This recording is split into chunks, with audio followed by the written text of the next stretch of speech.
Assalamualaikum warahmatullahi wabarakatuh. Siswa sekalian, jumpa lagi dengan saya Sugiarjo. Kali ini kita akan membahas materi IPA kelas 8. Nah, materi yang akan kita bahas adalah berkaitan dengan gelombang. Siswa sekalian, gelombang sangat berkaitan dengan getaran. Kita telah membahasnya beberapa waktu yang lalu tentang getaran. Nah, kali ini kita akan membahas tentang gelombang longitudinal dan transversal. Bagaimana pembahasan kita atau penjelasannya? Silakan ikuti materi yang akan saya sampaikan berikut ini. Namun, sebaiknya jangan lupa, biar video ini bermanfaat untuk kalian dan untuk rekan-rekan kalian, silakan subscribe, like, dan share video ini. Semoga bermanfaat. A few moments later. Baik, siswa sekalian, sebelum kita membahas gelombang bunyi, kita sedikit review ke belakang tentang materi yang lalu tentang gelombang. Ya, gelombang merupakan getaran yang merambat pada suatu medium dengan membawa energi dari satu tempat ke tempat yang lain. Gelombang juga didefinisikan sebagai getaran yang merambat melalui medium berupa zat padat, cair, dan gas. Nah, pada saat ini kita akan membahas gelombang, ya, khusus gelombang transversal, ya, dan gelombang longitudinal. Dimana untuk gelombang transversal, ya, ialah gelombang yang arah getar dari tiap titik partikel dalam medium atau suatu pengantar tegak lurus dengan arah perambat gelombang. Misalnya ialah gelombang cahaya, gelombang permukaan air, serta gelombang pada tali. Untuk melihat arah getar dari gelombang transversal, dapat gunakan tali dengan cara, ya, salah satu ujung tali diikat, sedangkan ujung yang lain dibiarkan bebas. Nah, pada kasus gelombang tali tersebut, gerakan tangan naik turun akan mengakibatkan energi pada tali. Ya, contohnya kalau kita ikat, ya, tali, kalian bisa coba di rumah. Ya, kita ikat tali di satu sisi, lalu yang lainnya bebas. Nah, yang bebas itu kita ayun. Ya, maka energi tersebut menggetarkan daerah di seluruh tali, sehingga daerah di sekitarnya ikut pula bergetar naik turun. Demikian seterusnya sampai ujung tali. Ya, pada gelombang transversal, satu panjang gelombang ialah jarak yang sama satu bukit gelombang ditambah satu lembah gelombang. Nah, ini hitungan untuk transversal. Nah, ciri yang dimiliki gelombang transversal ialah terdapat satu bukit gelombang dan lembah gelombang, dan satu panjang gelombang ialah jarak yang sama dengan satu bukit gelombang dengan gelombang. Sedangkan gelombang longitudinal ialah gelombang yang arah getarannya searah atau paralel dengan arah rambatannya. Misalnya ialah gelombang pada pegas. Ketika pegas digerakkan ke depan serta ke belakang, maka pada pegas tersebut akan terbentuk rapatan-rapatan dan juga renggangan-renggangan. Pada gelombang longitudinal, satu panjang gelombang ialah jarak yang sama dengan satu rapatan serta ditambah satu renggangan.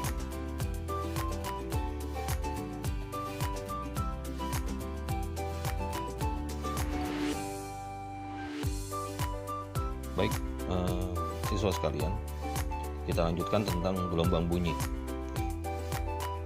Yang dimaksud dengan bunyi adalah suatu yang dihasilkan dari benda yang bergetar. Nah, benda yang menghasilkan bunyi disebut sebagai sumber bunyi. Sedangkan sumber bunyi yang bergetar akan menggetarkan molekul-molekul ke udara yang ada di sekitarnya. Dengan demikian, syarat terjadinya bunyi ialah dengan adanya benda yang bergetar. Sebagai contoh, di gambar ada teman kalian yang mempraktekkan tentang bunyi menggunakan benang dan kaleng. Ada beberapa syarat yang harus dipenuhi agar suatu bunyi dapat terdengar. Pertama, terdapat benda yang bergetar atau sumber bunyi. Ya, ini contohnya di kaleng pertama. Yang kedua, terdapat medium yang merambatkan bunyi. Nah, ini mediumnya adalah tali, serta terdapat penerima yang berada di dalam jangkauan sumber bunyi. Ini adalah orang kedua. Nah, inilah contoh medium atau perantara bunyi.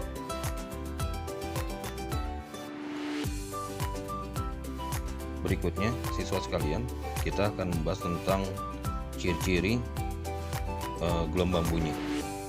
Gelombang bunyi memiliki ciri-ciri sebagai berikut.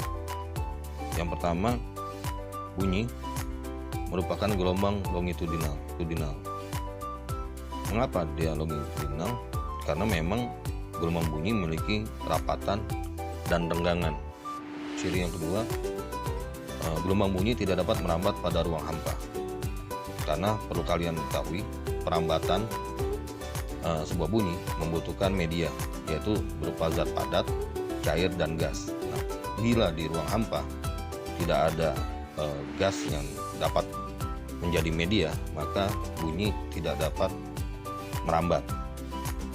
Yang berikutnya adalah kecepatan rambatnya dipengaruhi oleh kecepatan medium atau mengantar.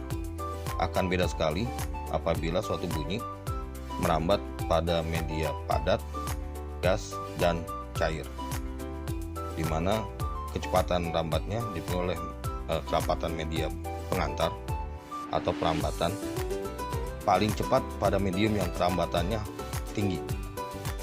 Ya, contohnya di benda padat, maka biasanya bunyi itu akan lebih cepat. Ya. Selanjutnya adalah sebuah bunyi dapat mengalami resonansi. Apa sih resonansi itu? Nah, peristiwa bergetarnya tali karena disebabkan oleh bergetarnya kaleng, maka disebut resonansi. Ya, dan kaleng pun dapat bergetar karena adanya suara ya, dari orang pertama, di mana nanti dia akan menjalar pada tali lalu akan menggetarkan kaleng berikutnya, yang akhirnya suara dari pelaku yang pertama ya, akan didengar oleh orang yang kedua. Kemudian kita lanjutkan, siswa sekalian, tentang frekuensi bunyi. Sebagai bentuk gelombang, bunyi memiliki frekuensi. Berdasarkan frekuensinya, gelombang bunyi dibagi menjadi 3 jenis, yaitu audiosonik, ultrasonik, dan infrasonik. Apa sih yang dimaksud dengan gelombang audiosonik atau disebut juga audible wave? Di mana gelombang audiosonik merupakan gelombang bunyi yang berada pada rentang frekuensi pendengaran kita, yakni berada pada kisaran frekuensi antara 16 Hz sampai 20.000 Hz. Yang kedua adalah gelombang infrasonik. Gelombang infrasonik adalah gelombang bunyi yang frekuensi berada di bawah frekuensi gelombang audiosonik, yaitu frekuensi lebih kecil dari 16 Hz. Dan terakhir, gelombang ultrasonik merupakan gelombang bunyi yang frekuensi berada di atas frekuensi gelombang audiosonik, yaitu frekuensinya lebih besar dari 20.000 Hz. Untuk itu, ikuti terus materi Bapak tentang gelombang bunyi. Insya Allah nanti kita akan bahas tentang macam-macam bunyi pantul. Demikianlah siswa sekalian, untuk yang berkaitan dengan gelombang bunyi ini saya akhiri dulu sampai di sini. Assalamualaikum warahmatullahi wabarakatuh.